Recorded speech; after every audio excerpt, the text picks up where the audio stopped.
How does that sound? So you need to focus up here. And you must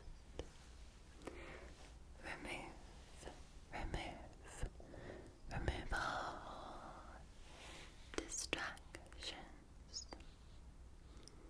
And you must pay attention. You can pay attention with just your ears or with your eyes as well. So we have to make sure that you are fast asleep by the end of this video. And you can hear the birds are singing you a sleepy song as well. They are rooting for your sleep.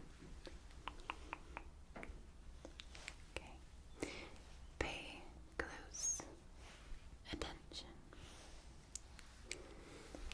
and I'm going to do the dot, dot, line. Okay. Shh. Focus up here. Okay. Dot, dot, line. Spiders crawling up your spine. Tight squeeze. Cool breeze.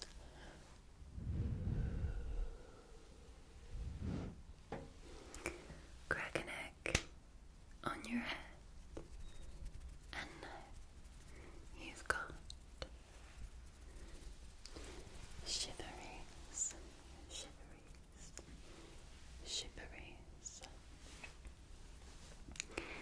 We're going to do it again. Dot, focus. Dot, line.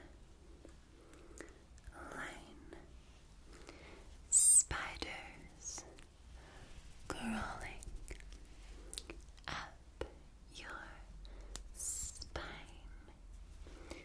Tight squeeze. Cool breeze. Crack an egg on your head, and now you've got the shiveries. Shiveries.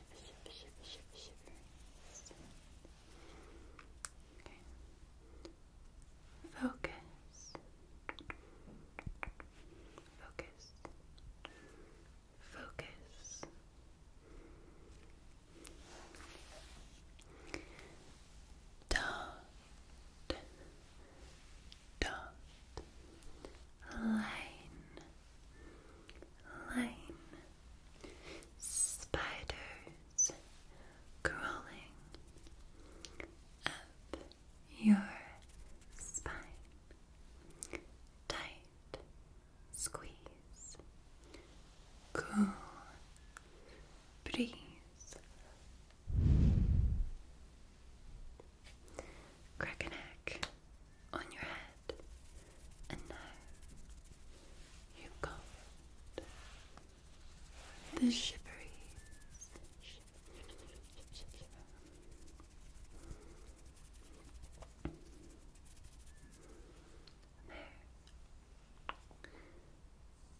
a shape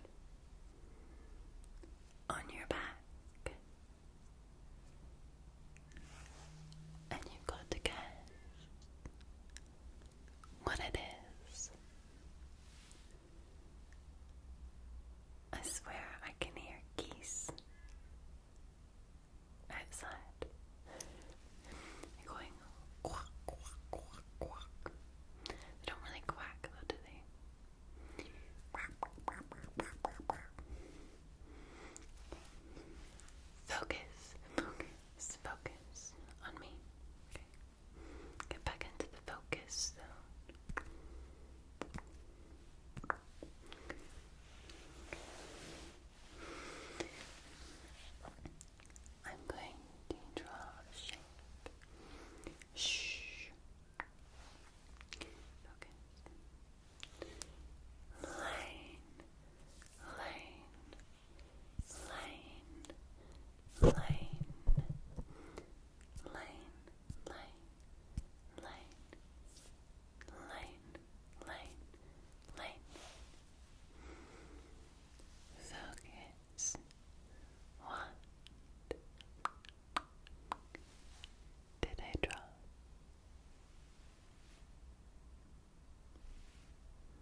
nice old sing, isn't it?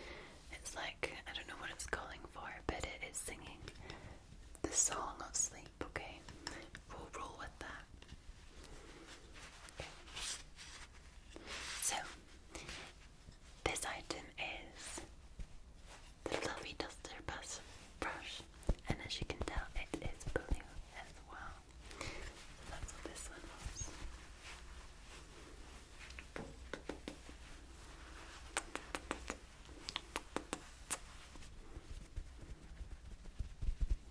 Smells good.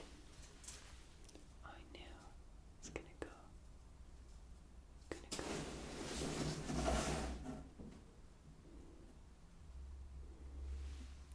It fell.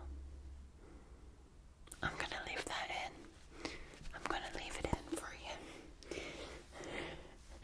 Blooper of ASMR. Only half of it's fallen.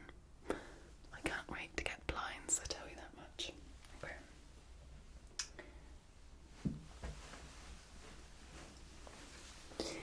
Our next one to guess is a newer trigger.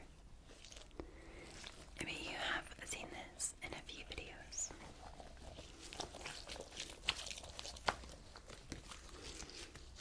So, just listen closely to that sound. Focus.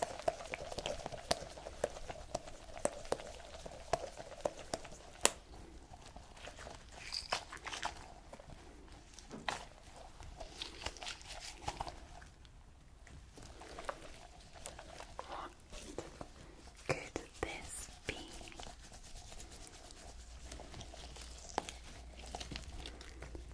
What could this be, my dear friends?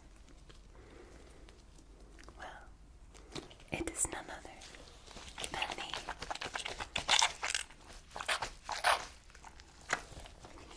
banana. This is the children's banana that doesn't so much look like a banana. It's like it's called a slime jelly banana.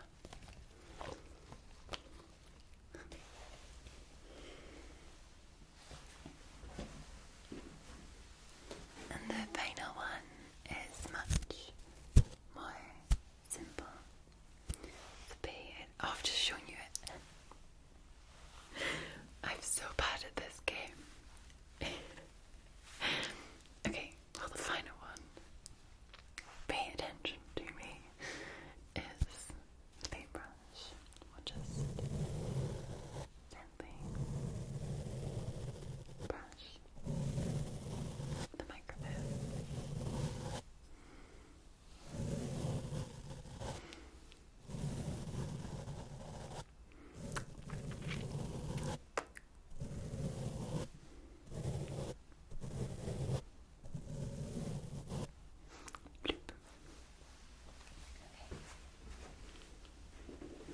So, the other day I had a story to read to you, but we didn't manage to get to it. It's a very short story, and it's called The Drawing of the Sword by Andrew Lang. Okay? So pay very close attention to me while I read this to you. Long, long ago, after Uther Pendragon died, there was no king in Britain, and every knight hoped to seize the crown for himself.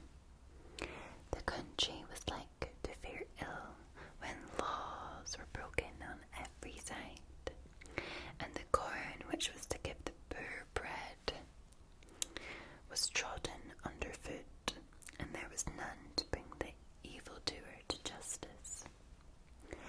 Then, when things were at their worst, came forth Merlin the magician, and fast he rode to the place where the Archbishop of Canterbury had his dwelling.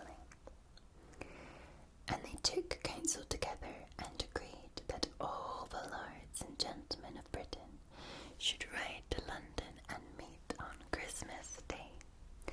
Now at hand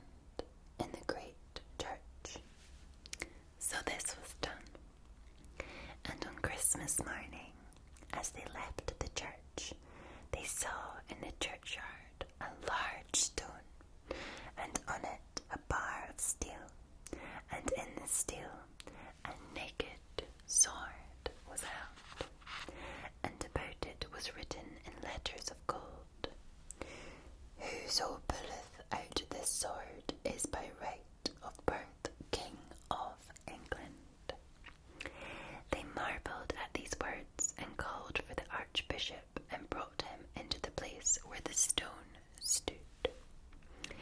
Then those knights who fain would be king could not hold themselves back, and they tugged at the sword with all their might, but it never stirred. The archbishop watched them in silence, but when they were faint from pilling, he spoke. "The man is not here who shall lift out that sword, nor do I know where to find him. But this is my counsel, that 2 knights be chosen, good and true men, to keep guard over the sword." Thus it was done. But the lords and gentlemen at arms cried out that every man had a right to try to win the sword, and they decided that on New Year's Day a tournament should be held, and any knight who would might enter the lists. So on New Year's Day, the knights, as their custom was, went to hear service in the great church, and after it was over, they met in the field to make ready for the tourney. Among them was a brave knight called Sir Ector, who brought with him Sir Kay, his son, and Arthur, Kay's foster brother. Now Kay had unbuckled his sword the evening before, and in his haste to beat the tourney had forgotten to put it on again, and he begged Arthur to ride back and fetch it for him. But when Arthur reached the house, the door was locked, for the women had gone out to see the tourney, and though Arthur tried his best to get in, he could not. Then he rode away in great anger and said to himself, "Kay shall not be without a sword this day. I will take that sword in the churchyard and give it to him." And he galloped fast till he reached the yard of the churchyard. Here he jumped down and tied his horse tightly to a tree. Then running up to the stone, he seized the handle of the sword and drew it easily out. Afterwards he mounted his horse again and delivered the sword to Sir Kay. The moment Sir Kay saw the sword, he knew it was not his own, but the sword of the stone, and he sought out his father, Sir Ector, and said to him, "Sir, this is the sword of the stone, therefore I am the rightful king." Sir Ector made no answer, but signed to Kay and Arthur to follow him, and all 3 went back to the church. Leaving their horses outside, they entered the choir, and here Sir Ector took a holy book and bade Sir Kay swear how he came by the sword. My brother Arthur gave it to me," replied Sir Kay. "How did you come by it?" asked Sir Ector, turning to Arthur. "Sir," said Arthur, "when I rode home for my brother's sword, I found no one to deliver it to me, and as I resolved he should not be swordless, I thought of the sword in the stone, and I pulled it out." "Were any knights present when you did this?" asked Sir Ector. "No, none," said Arthur. "Then it is you," said Sir Ector, "who are the rightful king of this land." "But why am I the king?" inquired Arthur. "Because," answered Sir Ector, "this is an enchanted sword, and no man could draw it but he who was born a king. Therefore put the sword back into the stone, and let me see you take it out." "That is soon done," said Arthur, replacing the sword, and Sir Ector tried himself to draw it, but he could not. "Now it's your turn," he said to Sir Kay. But Sir Kay feared no better than his father, though he tugged with all his might and main. "And now you, Arthur." And Arthur pulled it out as easily as it had been lying in sheath, and as he did so, Sir Ector and Sir Kay sank on their knees before him. "Why do you, my father and brother, kneel to me?" said Arthur in surprise. "Nay, nay, my lord," answered Sir Ector. "I was never your father, though till today I did not know who your father really was. You are the son of Uther Pendragon, and you were brought to me when you were born by Merlin himself, who promised that when the time came I should know from whom you sprang, and now it has been revealed to me." But when Arthur heard that Sir Ector was not his father, he wept bitterly.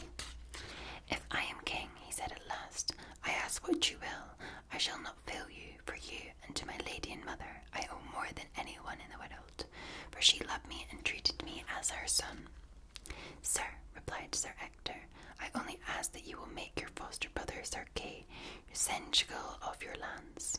That I will readily, answered Arthur, and while he and I live, no other shall fill that office. Sir Ector then bade them seek out the Archbishop with him, and they told him all that had happened concerning the sword, which Arthur had left standing in the stone. And on the 12th day the knights and barons came. None could draw it out but Arthur. And when they saw this, many of them started to cry. And they cried out that none would never own a boy for a king whose blood was no better than their own. So it was agreed to wait till the Candleman's, when more knights might be there, and meanwhile the same two men who had been chosen before watched the sword night and day. But all Candlemas, it was the same thing, and at Easter, and when Pentecost came, the common people who were present saw Arthur pull out the sword, cried with one voice that he was their king, and they would kill any man who said differently. Then rich and poor fell on their knees before him, and Arthur took the sword and offered it